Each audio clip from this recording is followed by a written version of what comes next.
Good morning বন্ধুরা, তোমরা সবাই কেমন আছো? আশা করছি বেশ ভালো আছো, আমিও বেশ ভালো আছি। তো নাও চলো, আজ আমার ব্যালকনি বাগানের ফুলগুলো দিয়েই শুরু করলাম শুভ সকাল।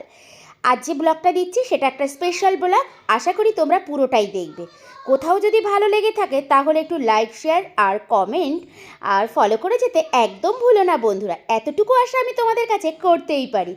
একটু একটু করে তো তোমাদের বন্ধু হয়ে উঠছি, তোমরাও আমায় ভালোবাসো। নাও শুরু করা যাক। তো আজ সকাল থেকে আমি ব্লগটা শুরু করেছি। দেখো, আমি বেশি বড় করিনি, কারণ বেশি বড় করলে তোমরা তো দেখবে না, তাই আমি রান্নাঘর থেকেই শুরু করেছি ব্লগটা। তো নাও চলো, দেখছো বাটাবাটি করছি। আজকের ব্লগটা যে স্পেশাল, সে কেন স্পেশাল, কিসের জন্য স্পেশাল, আমি কাকে নিমন্ত্রণ করেছি, কিসের জন্য রান্নাবান্নার এত তোড়জোড় করছি, পুরোটাই বলবো। তার জন্য তো তোমাদের ব্লগটা পুরোটাই দেখতে হবে, তাই না? তো নাও চলো, কাজকর্ম সমস্ত কিছু সেরে স্নান করতে যাওয়ার আগে মাংসটাকে ম্যারিনেট করে রেখে যাচ্ছি। দেখো, চিকেন হলে ম্যারিনেট করে রাখার এতটা প্রয়োজন হয় না আমার কাছে, কিন্তু আমি মাটন করলে একটু ম্যারিনেট করেই রাখি, তাহলে সফট হয়, ভালো হয়। প্রায় 1 ঘন্টা রেখে দিলে তো খুবই ভালো হয়, ঠিক তাই করেছি। তো ম্যারিনেট করে রেখে দিয়েছি। আর আজ আবার কি বলো তো, কাজের মধ্যে কাজ, আজ আবার বাজারও হয়েছে। তো যাই হোক, আমি খেতে বলেছি, আমাকে তো রান্নাটা টাইম মতো করতে হবে। 5 রকম ভাজা, চাটনি, পাঁপড় ভাজা, ডাল, আর তোমার মাটন, তারপরে মাছের একটা রেসিপি। ভেবেছিলাম ডালটা করব না, হাজব্যান্ড বললো না ডালটা করো, ডালটা না করলে ভালো লাগে না। তো যাই হোক, এবার রান্নাবান্না বসিয়ে দিয়ে এদিকে যে মাছগুলো রয়েছে সেগুলো পুরোটাই তো আজ রান্না হবে না, কিছুটা রান্না করব, কিছুটা ফ্রিজে তুলে রাখতে হবে। বেশিক্ষণ বাইরে রাখলে আবার নষ্ট হয়ে যাবে, তাই না? তো তার জন্য কি করছি, ধুয়ে রাখছি। তো বর এখানে এনেছে তোমার রুই মাছ, পাবদা মাছ, দেশি ট্যাংরা আর বেশ বড় বড় বাটা মাছ। বাটা মাছগুলো আমার আজ খুব পছন্দ হয়েছে। তো যাই হোক, বাটাটা তো আজ করবই, আর মাটন করব। বেশি কিছু করলে আমি যাকে নিমন্ত্রণ করেছি সে আবার এত কিছু খেতে পারে না, পারবেও না, তাই বেশি কিছু করিনি। যারা খাদ্যরসিক, খেতে অনেক বেশি ভালোবাসে তাদের জন্য করা যায়। কিন্তু যাই হোক, ওই মাছ মাংস কিছুটা কিছুটা করে তুলে রাখলাম। বেশি করে একবারে রান্না করে কি বাসি খেয়ে বেশি করে লাভ নেই, তবু আমি একটু রেখেই দিই, মেয়ে যেহেতু ভালোবাসে বাসি খেতে। তো নাও চলো, রান্নাবান্না কমপ্লিট। এবার আমি একটা শাড়ি পরে গৃহিণীর মতো একদম আমি রেডি হয়ে গেছি, অপেক্ষা করছি সে আসার। আর এদিকে বর খুব বলছিল কখন আসবে, দেখো বেলা হয়ে যাচ্ছে, ফোন করো। তারপর ওকে ফোন করতেই দেখো এই যে আজকের নায়িকা রাজকুমারী, ওর আজকে আমি আইবুড়ো ভাত দিচ্ছি। ওর আর মাত্র 3 দিন পর কিন্তু ওর বিয়ে, জানো তো? নাও চলো, দেখতে থাকো।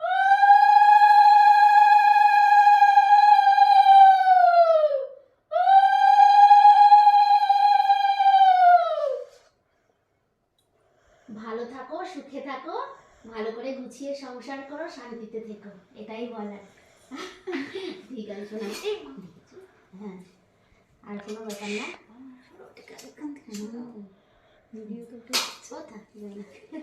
কেটে দেবো, কই এই তো এসেছে, নাও বসো, এসেছে দেখো, ক্লিক করলাম।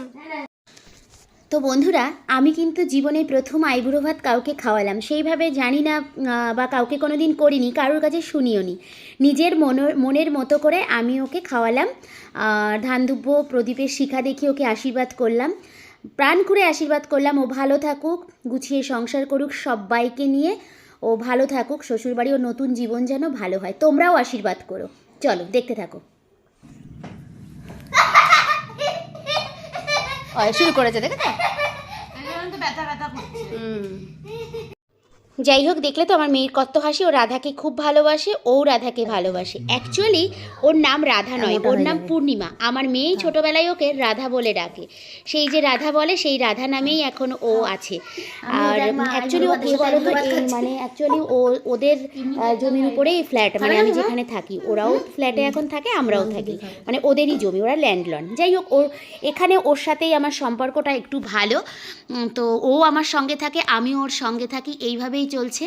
তো ওর আর মাত্র 3 দিন বাকি আছে জানো বিয়ের, ও চলে যাবে। তো সেই জন্য জানো মনটার মধ্যে কেমন যেন একটা হচ্ছে, ওরও খারাপ লাগছে, আমারও খারাপ লাগছে। অনেক সুখ দুঃখের সাথী ও আমার, আমিও ওর। ও আমার অনেক সুবিধা অসুবিধায় আমার পাশে ছিল, আর ও যাবে। সত্যি কথা বলতে এখানে তো আপনের মতো কেউ নেই, ও আমার আপন না হয়েও অনেক সঙ্গে থেকেছে, সেটা ভুলতে পারবো না। দেখো, একটা কথা শেয়ার করি, টাকা পয়সা আসা যাওয়া এই সমস্ত মানে বেশি করলেই যে সম্পর্ক ভালো হয় কিন্তু না, সম্পর্ক একটা মনের জিনিস, জানো তো, যেটা ওর সঙ্গে। তো যাই হোক, খাওয়া দাওয়াটা হয়ে গেছে, আমি যা পেরেছি ওকে খাইয়েছি, মাটন করেছি, মাছের একটা ফ্রাই করেছি, বাটা মাছের মশলা টশলা দিয়ে, চাটনি, পাঁপড়, 5 ভাজা, মিষ্টি, 5 রকম মিষ্টি, আর পাঁপড় চাটনি, বুঝলে। তো খাওয়া দাওয়ার পর বসে একটু আড্ডা মারছিলাম। এই দেখো ছবি টবি তুলছি, অনেক সুখ দুঃখের গল্প হচ্ছিল। বলছিল বৌদি জানো মা খুব কাজে, মন খারাপ, চিন্তা, প্রত্যেক মাই করে, বিয়েটা হয়ে যাক মারও ঠিক হয়ে যাবে, যেমন আমার মাও ঠিক হয়ে গেছে, তোমার মাও ঠিক হয়ে যাবে। ও মন খারাপ করছিল, ওকেও বলছিলাম দেখো আজকে তোমার মন খারাপ হচ্ছে, কাল তুমি তোমার শ্বশুর বাড়ির জন্যই মন খারাপ করবে, যে বৌদি আর থাকবো না চলে যায়, এরকম, ওটাই তোমার নিজের বাড়ি হয়ে যাবে। মেয়েদের তো এটা নিয়ম, এটা রীতি, এটা মানতেই হবে। ওকে একটু আমার মতো করে ওকে বুঝিয়ে দিলাম, জানো। তারপর যাই হোক একটু সুখ দুঃখের গল্প, হাসি ঠাট্টা সব করলাম। ও টায়ার্ড আছে, কারণ ও একটা জায়গায় গেছিল, আবার সেখান থেকে এসে আমার ঘরে এসেছে। এখন তো জানোই এরকম আইবুড়ো ভাত খাওয়া হবে, অনেক কিছু। তোকে বললাম চলে যাও, ঘুমিয়ে পড়ো। তোর সাথে সময় কাটালাম, ভালো লাগলো। এবার ওর বিয়েতে সেই ভিডিওগুলোও তোমরা অবশ্যই পাবে, আর ভালো লাগলে পাশে থেকো। টাটা। খুব মিষ্টি একটা মেয়ে না, দেখো কত সুন্দর মিষ্টি। ওর মনটা ভীষণ ভালো, আমি যতদিন ধরে মিশেছি আমি দেখছি ওর মনটা ভীষণ ভালো। টাটা, ভালো লাগলে পাশে থেকো, তোমরা সুস্থ থেকো। পরবর্তী একটা ভিডিওর সাথে আবার আসছি, টাটা।